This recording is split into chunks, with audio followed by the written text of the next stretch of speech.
Thanks for watching the Council in Brief. I'm Susan Kennedy. We're here with the news of the Montgomery County Council for this fourth week in April.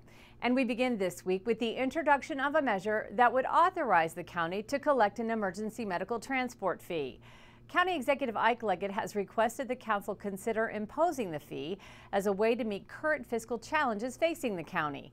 This bill is identical to a measure the council enacted in May of 2010, but was later rejected by voters in a referendum in November of that year. So the question really is, are circumstances so different that we want to revisit the ambulance fee? The county executive has argued, yes, circumstances are different. I don't know how my colleagues will feel with respect to that ultimately. I have not been persuaded of that argument personally, but it will be up to my colleagues to determine whether or not, in light of the voters' action on this, do they believe that circumstances have so changed that it warrants revisiting it. We'll find out in a couple of weeks.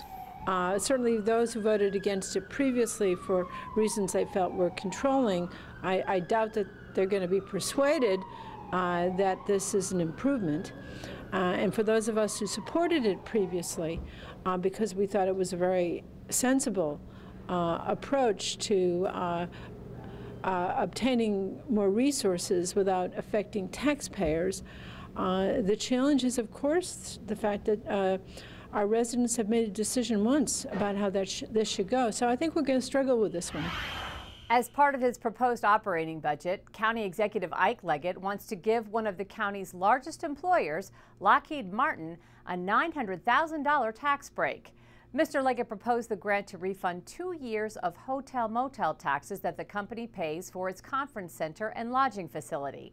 Council members are split on whether the Lockheed facility should be exempt from the tax. My personal view is that it should not, that it competes with our hotels who pay the tax, that it advertises its services broadly, and that people pay hundreds of dollars to stay there that are outside of the corporate family.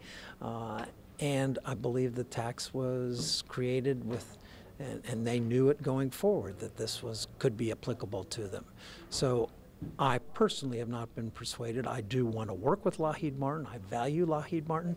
They are doing cutting-edge work on energy efficiency. I'd love to partner with them and throw business their way that would be mutually beneficial. To me, that's the way to engage Lockheed Martin and its corporate headquarters here.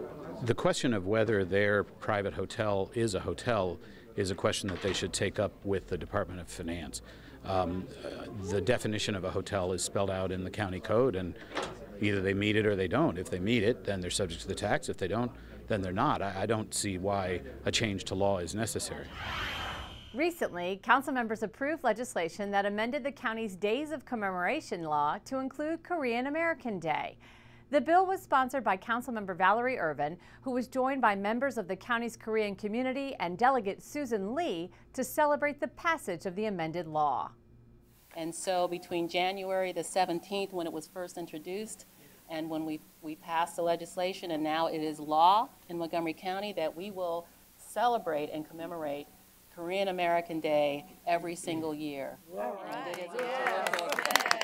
And this bill is wonderful because it highlights the achievements and contributions of our Korean American community to our county.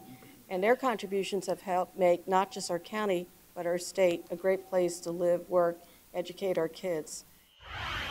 And finally, a group of young Montgomery County residents were recognized at Tuesday's council session for their recent activism in the case of Jorge Acuna. Justice for Students in America organized a rally and launched a Facebook page to release Acuna and his family from federal immigration custody. There is an opportunity for Marylanders to support the DREAM Act. It will be in referendum. It will be in the ballot in November.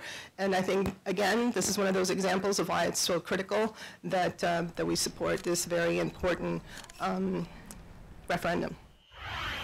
Well, that does it for this edition of the Council in Brief. For County Cable Montgomery, I'm Susan Kennedy. Thanks for watching.